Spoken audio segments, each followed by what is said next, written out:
1 लक्ष बूथवर बूथ अध्यक्ष ते प्रदेश अध्यक्षापर्यंत सर्व संघटना ही बूथवर घरोघरी आम्ही जातो आहे।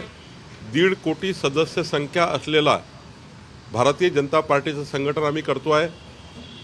लवकरच बूथ अध्यक्षाच्या निवडी होतील, तालुका अध्यक्षाच्या निवडी होतील, जिल्हाध्यक्षाच्या निवडी होतील आणि मग प्रदेश अध्यक्षाची निवडी होतील। आमचं संघटन पर्व सुरू झालं आहे। मला विश्वास आहे की आजचा जो आमचा घर चलो अभियान आहे, 12 तारखेला आमचं शिर्डीमध्ये अधिवेशन आहे। जनतेने जे आम्हाला मतं दिले 3,17,00,000 लोक मतदारांनी आणि महाराष्ट्राच्या जनतेने आमचं सरकार आणलं। आम्ही अभिनंदनाचा प्रस्ताव मांडणार आहोत अधिवेशनामध्ये आणि मग 14 तारखेला एक घर घर चलो अभियान आहे, 17 तारखेला घर घर चलो अभियान आहे, 20 तारखेला आमचं अभियान आहे।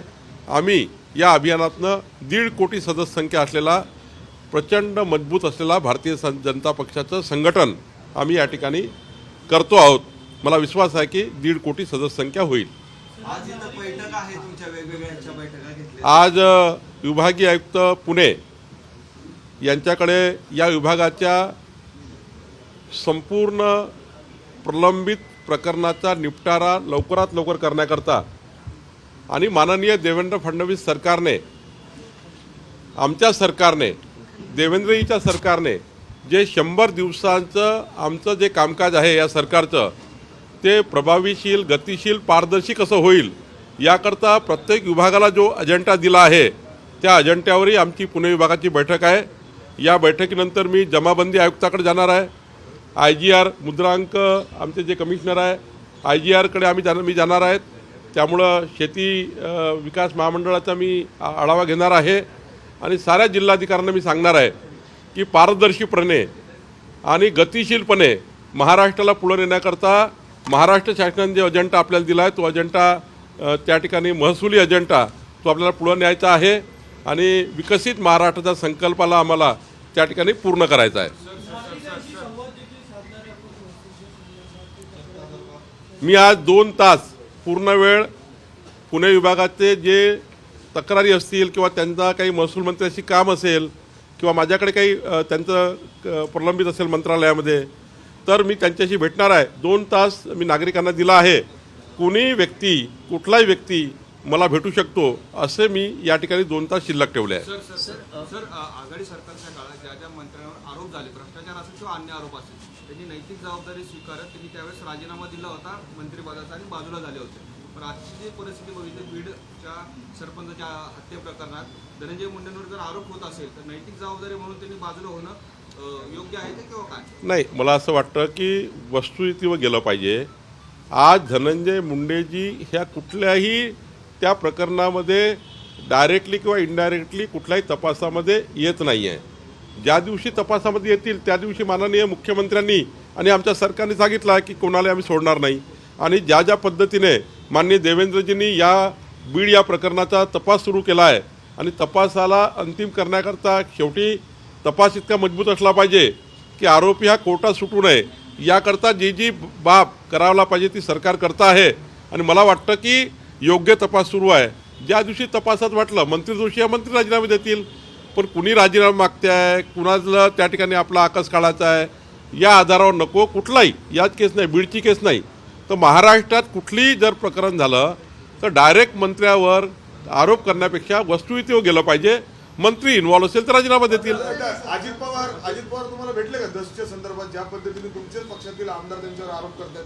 मी स्वतः सुरेश धस साहेबांशी भेटलो, उद्या मी भेटणार आहे आणि नेमकं या प्रकरणाचं राजकारण झालं आमच्याकडून की कोणाकडूनही तर तपासाला वेगळं वळण येतं।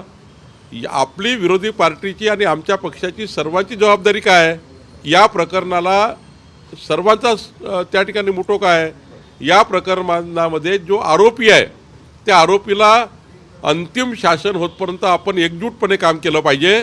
सरकार आणि विरोधी पक्ष म्हणून या प्रकरणात पाहण्याची गरज आहे, या प्रकरणाचं राजकारण करण्याची गरज नाही असं मला वाटतं। राजकारण होतंय असं वाटत नाही का? राजकारण होतंय असं वाटतं या प्रकरणामध्ये मला कुणावर आरोप करायचा नाही आहे, पण अशा आपल्या वेगवेगळ्या भूमिकेमुळं आरोपी हे थोडंसे तपासात किंतु परंतु राहिला तर आरोपीला ते सरळ मदत होईल आणि त्यामुळं आरोपीला त्या ठिकाणी अंतिम शासन करण्याकरता आपण सर्वांनी म्हणून काम केलं पाहिजे. मीडिया असो, प्रशासन असो किंवा जनता असो किंवा आमचे पक्ष असो. त्यामुळे या प्रकरणाला आता राजकीय वळण जाऊ नये, या प्रकरणाला सामाजिक वळण जाऊ नये, या प्रकरणाला या केसमध्ये गंभीर गुन्हे जे झाले आहेत दाखल, जे आरोपी आहेत त्याला अंतिम शिक्षा भेटण्याकरता काम करायचं आहे. विधानसभेच्या तोटावर अनेक भाजपला अनेक लोक सोडून गेली होती, ते पुन्हा एकदा परतीच्या विचारावर आहेत. तसे लोकांनी संपर्क साधलाय का? संजय काका पाटील असतील, हर्षवर्धन पाटील असतील, संपर्कात आहेत तुमच्या? मी आणि भारतीय जनता पार्टीनी, देवेंद्रजींनी, आमच्या केंद्रीय भारतीय जनता पक्षाच्या नेतृत्वाने हे ठरवलं आहे की कुठल्याही नेत्यांना पार्टी प्रवेश घेताना स्थानिक भारतीय जनता पार्टी जोपर्यंत परवानगी देत नाही तोपर्यंत आम्ही कुठलाही पक्षप्रवेश करणार नाही. एक. नंबर 2, महायुतीमध्ये कुठलाही मनमुटाव तयार होणार नाही याची काळजी आम्ही पक्षप्रवेश घेताना करणार आहोत. आमची महायुती महत्त्वाची आहे, त्यामुळे महायुतीला विश्वास घ्यायचा आहे आणि भारतीय जनता पार्टीच्या स्थानिक आमच्या नेतृत्वाला विचारात घेऊनच पक्षप्रवेश होणार आहे. सर, मवियात जागा वाटपावरून घोळ झाले, विजय वडेट्टीवार असं म्हणाले. शरद पवारांनी नाराजगी व्यक्त केली आहे. कुणावर? मित्र पक्षांवर, त्यांच्या शिवसेना आणि काँग्रेसवर नाराजगी व्यक्त केली. कुठे समन्वय त्यांच्यामध्ये नाहीये. आणि विजय वडेट्टीवार सुद्धा म्हणाले की मवियात जागा वाटपाचा जो घोळ झाला त्यामुळे हा सगळा पराभवाचा फटका बसला. हे बरं झालं त्यांनी मान्य करून टाकलं. कालपर्यंत ते मशीनवर दोष द्यायचे, EVMवर दोष द्यायचे, आता वस्तुस्थितीवर आले आहे. त्यांनी आता थोडा अभ्यास केला दिसतो, अजून त्यांना अभ्यास करायची गरज आहे. आणि त्यांनी अभ्यास करून काय चुकलं याचं आकलन जर योग्य केलं तर तुमची गाडी पटरीवर येऊ शकते. जसं लोकसभेच्या निवडणुकीमध्ये आमचा ॲक्सिडेंट झाला, आम्ही काही चुका केल्या होत्या, त्या चुका आम्ही दुरुस्त केल्या. आम्ही जनतेपर्यंत गेलो, घर चलो अभियान केले, जनतेला विश्वासात घेतलं, जनतेला हे सांगितलं की डबल इंजिन सरकारच महाराष्ट्राला विकासाकडे नेऊ शकतं. जनतेने आमचं म्हणणं ऐकलं आणि महायुतीला प्रचंड बहुमत दिलं. जनता ही यावेळेस कन्व्हिन्स झाली. खरं तर कन्फ्युजनचं राजकारण महाविकास आघाडीने केलं म्हणून लोकसभेला त्यांना मतदान मिळालं. आत्ता जनतेला आम्ही कन्व्हिन्स केलं, आत्ता आमच्या बाजूने जनता आली आहे. आत्ता महाविकास आघाडी मात्र आपसातल्या वादामध्ये पेटलेली आहे. त्यांचं व्हिजन नाही आहे, विकासाचं व्हिजन नाही आहे, लाथाड्या सुरू झालेल्या आहे. आणि पुढच्या काळामध्ये आमची महायुती आणि आमचं महाराष्ट्राच्या विकासाचं व्हिजन हे आम्ही प्रभावीपणे काम करू आणि विकसित महाराष्ट्राचा संकल्प पूर्ण करू. पण महाविकास आघाडी मात्र आता खऱ्या अर्थाने वस्तुस्थितीवर लक्ष द्यायला सुरुवात केली आहे, हे चांगलं आहे. चंद्रपूरमध्ये मुख्यमंत्री देवेंद्र फडणवीस यांचा कार्यक्रम आहे, त्याला अध्यक्ष म्हणून स्वतः विजय वडेट्टीवार आहेत. मात्र दुसरीकडे सुधीर मुनगंटीवार हे पाहुणे म्हणून त्या कार्यक्रमाला आमंत्रित होते, मात्र ते कुठेतरी नाराज आहेत म्हणून ते कार्यक्रमाला येत नाही. मला तिथले आत्ता बाब सांगता येणार नाही, पण महाराष्ट्राच्या विकासाकरता जर महाराष्ट्र विकसित करायचा असेल तर पक्ष आणि विरोधी पक्ष या सर्वांना घेऊन निवडणुकीच्या राजकारणाच्या बाहेर निघून सर्वांना सोबत घेऊन आपण विकासाकरता काम केलं पाहिजे. हा महाराष्ट्र महत्त्वाचा आहे, महाराष्ट्राची जनता महत्त्वाची आहे. त्यामुळे आता आम्हाला हेवे दावे सोडावे लागतील, पार्टी विपक्ष सोडावा लागेल आणि विकासाच्या कामातून आपल्याला महाराष्ट्र पुढे न्यावं लागेल. आणि त्यामुळे असे कार्यक्रम घेतले. उद्या पवारसाहेबांनी देवेंद्रजी एका व्यासपीठावर आले, त्याला काय अडचण आहे? उद्या उद्धव ठाकरे आणि कोणी आपले देवेंद्रजी एका व्यासपीठावर आले, विकासाच्या व्यासपीठावर कुठलाही प्रॉब्लेम नाही. राजकारणाचे आमचे अड्डे वेगळे आहे, राजकारणाचे आमचे व्यासपीठ वेगळे आहे, पक्षाचे व्यासपीठ वेगळे आहे, पण महाराष्ट्राच्या विकासाकरता सर्वांनी एकत्र आलं पाहिजे. नाही, सुधीर भाऊ, तुम्हाला काही चुकीची माहिती मिळाली असेल, सुधीर भाऊ नक्की येतील आणि सुधीर भाऊचे नेते आहेत. तुमच्या पक्षामध्ये आले ठाकरेंचे, ते म्हणतात की खरी शिवसेना ठाकरेंचीच आहे. ते शिवसेनेबद्दल बोलले, पण त्यांनी परवा जे बोलले मी शेवट सांगतो आपल्याला, जेव्हा उद्धव ठाकरेजींना ते सोडून आमच्याकडे आले तेव्हा त्यांनी सांगितलं की हिंदू हृदय सम्राट बाळासाहेब ठाकरे यांचे विचार उद्धव ठाकरेंनी सोडले, हिंदुत्वाचा अजेंडा उद्धव ठाकरेंनी सोडला. म्हणून आम्ही आमची महायुती असलेल्या भारतीय जनता पार्टीची अनेक वर्ष युती आहे, आमचे विचार सारखे आहे, आमचे हिंदुस्थानाच्या विकासाचे विचार आहे, हिंदुत्वाचे विचार आहे. म्हणून भारतीय जनता पार्टीत त्यांनी पक्षप्रवेश केला आहे. खरं तर ते आमच्याकडे आले असताना त्यांनी कुठली अपेक्षा व्यक्त केली नाही, केवळ भारतीय जनता पार्टीचे विचार आणि भारतीय जनता पार्टीचं संघटन मजबूत करण्याकरता ते भाजपमध्ये आले आहेत. महापालिका मुख्यमंत्र्यांची भेट घेतली आदित्य ठाकरेंनी 3 वेळा सर, एक प्रश्न असा आहे. घेतली. आधी एकनाथ शिंदे असताना कधी ते मुख्यमंत्र्यांना मी भेटले कालच सांगितलं की महाराष्ट्राच्या मुख्यमंत्र्यांना भेटण्याचे अधिकार सर्वांना आहे. मग आदित्य ठाकरेजी असो की शरदचंद्र पवार साहेबांची भेट असो किंवा कोणत्याही पक्षाची भेट, नाना पटोलेची असो, कुणी असो, महाराष्ट्राच्या विकासाकरता कुणी जर महाराष्ट्र सरकारकडे आलं, महाराष्ट्राच्या विकासाकरता 4 गोष्टी सांगितल्या, शेवटी विरोधी पक्षाकडे काही चांगलं मटेरियल असतं, त्यामुळं त्यांनी जर मटेरियल दिलं तर सरकार चांगल्या पद्धतीने चालतं. त्यामुळे आदित्य ठाकरे जरी आले असतील देवेंद्रजीला भेटायला, त्यात काही वावगं नाही आहे. मुंबई महानगरपालिकेचा एक प्रश्न, मुंबई महानगरपालिकेच्या पार्श्वभूमीवर ठाकरे गटाचे नगरसेवक जे उर्वरित आहेत ते नाराज असल्याची बातमी आहे. ते त्यांना तुमच्याकडे बातमी आहे, माझ्याकडे नाही. प्रश्न आहे प्रकरणात तुमचेच आमदार जे सुरेश दस आहेत, मी सांगितलं आता. ते राजकारण करताना असा आरोप होतो सर.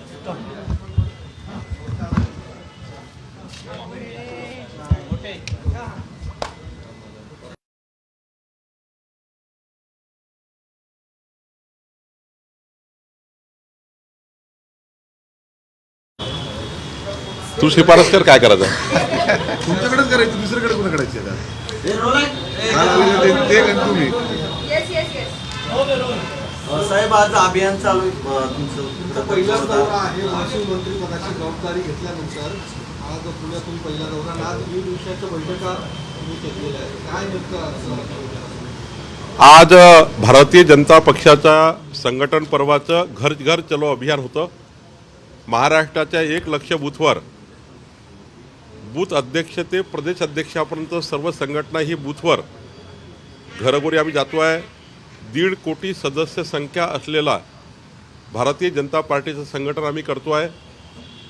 लवकरच बूथ अध्यक्षाच्या निवडी होतील, तालुका अध्यक्षाच्या निवडी होतील, जिल्हाध्यक्षाच्या निवडी होतील आणि मग प्रदेश अध्यक्षाची निवडी होतील. आमचं संघटन पर्व सुरू झालं आहे. मला विश्वास आहे की आजचा जो आमचा घर चलो अभियान आहे, 12 तारखेला आमचं शिर्डीमध्ये अधिवेशन आहे. जनतेने जे आम्हाला मतं दिले, 3,17,00,000 लोक मतदारांनी आणि महाराष्ट्राच्या जनतेने आमचं सरकार आणलं. आम्ही अभिनंदनाचा प्रस्ताव मांडणार आहोत अधिवेशनामध्ये आणि मग 14 तारखेला एक घर घर चलो अभियान आहे, 17 तारखेला घर घर चलो अभियान आहे, 20 तारखेला आमचं अभियान आहे.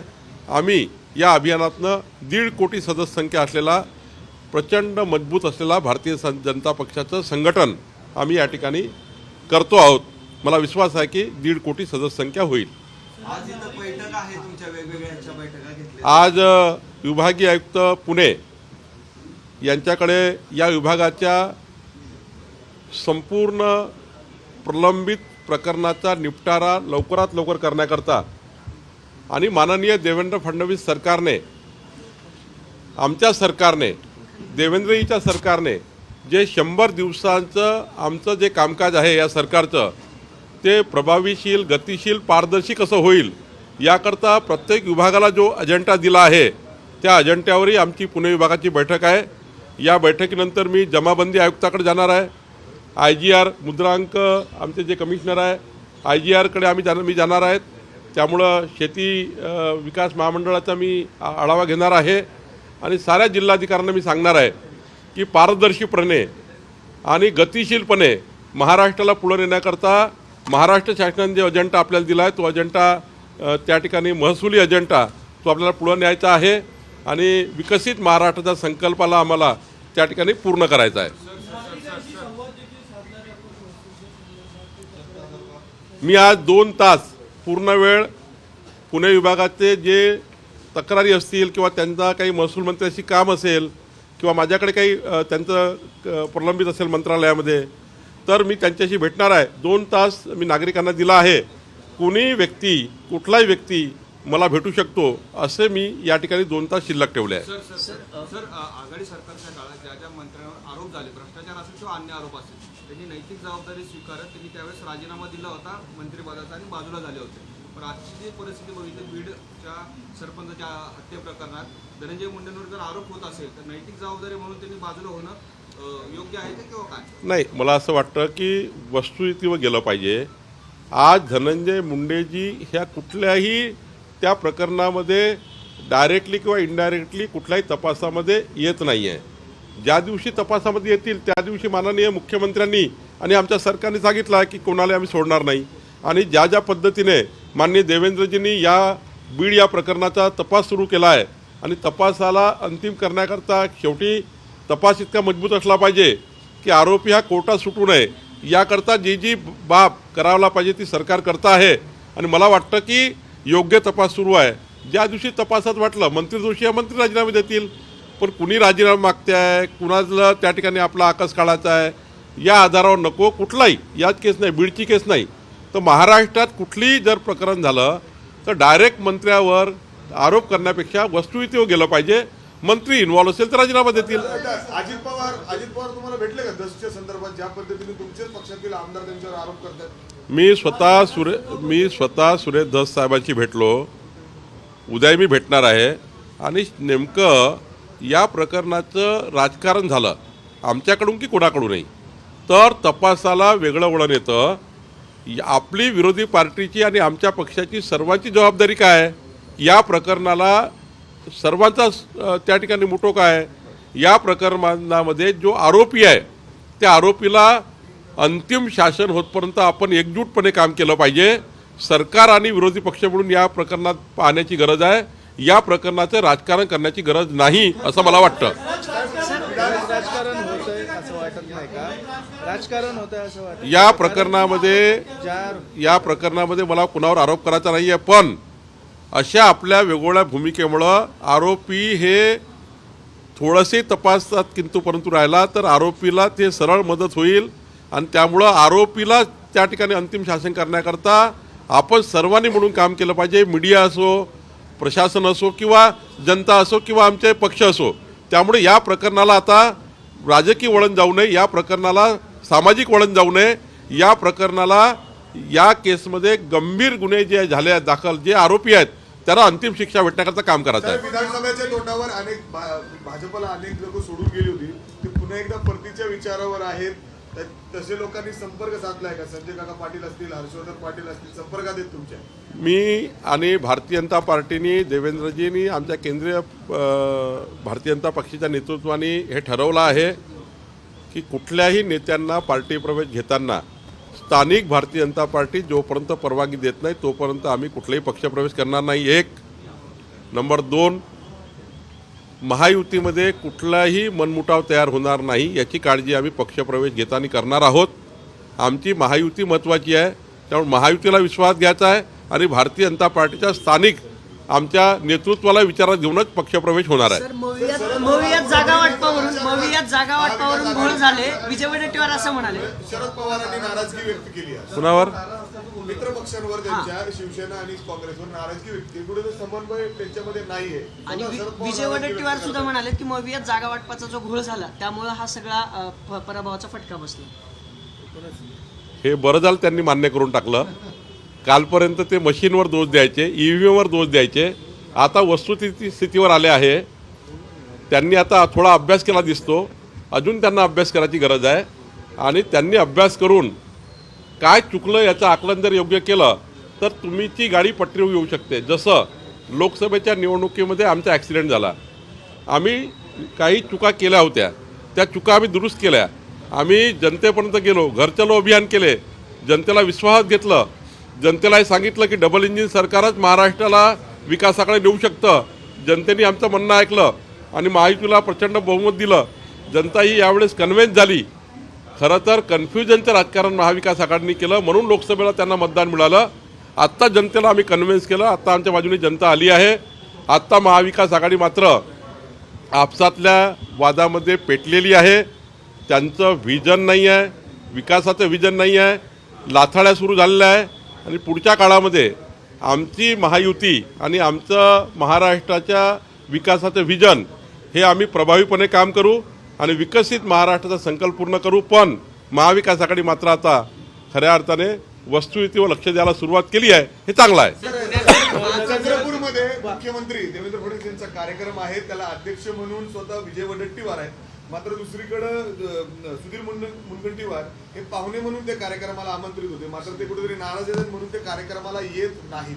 नाही, मला तिथले आत्ता बाब सांगता येणार नाही. पण महाराष्ट्राच्या विकासाकरता जर महाराष्ट्र विकसित करायचा असेल तर पक्ष आणि विरोधी पक्ष या सर्वांना घेऊन निवडणुकीच्या राजकारणाच्या बाहेर निघून सर्वांना सोबत घेऊन आपण विकासाकरता काम केलं पाहिजे. हा महाराष्ट्र महत्त्वाचा आहे, महाराष्ट्राची जनता महत्त्वाची आहे. त्यामुळे आता आम्हाला हेवे दावे सोडावे लागतील, पार्टी विपक्ष सोडावा लागेल आणि विकासाच्या कामातून आपल्याला महाराष्ट्र पुढे न्यावं लागेल. आणि त्यामुळे असे कार्यक्रम घेतले. उद्या पवारसाहेब आणि देवेंद्रजी एका व्यासपीठावर आले, त्याला काय अडचण आहे? उद्या उद्धव ठाकरे आणि कोणी आपले देवेंद्रजी एका व्यासपीठावर आले, विकासाच्या व्यासपीठावर कुठलाही प्रॉब्लेम नाही. राजकारणाचे आमचे अड्डे वेगळे आहे, राजकारणाचे आमचे व्यासपीठ वेगळे आहे, पक्षाचे व्यासपीठ वेगळे आहे, पण महाराष्ट्राच्या विकासाकरता सर्वांनी एकत्र आलं पाहिजे. येत नाहीत ते कार्यक्रम. नाही, सुधीर भाऊ, तुम्हाला काही चुकीची माहिती मिळाली असेल. सुधीर भाऊ नक्की येतील आणि सुधीर भाऊचे नेते आहेत. पुण्यातले 5 नगरसेवक तुमच्या पक्षामध्ये आले ठाकरेंचे, ते म्हणतात की खरी शिवसेना ठाकरेंचीच आहे. ते शिवसेनेबद्दल बोलले, पण त्यांनी परवा जे बोलले मी शेवटचं सांगतो आपल्याला.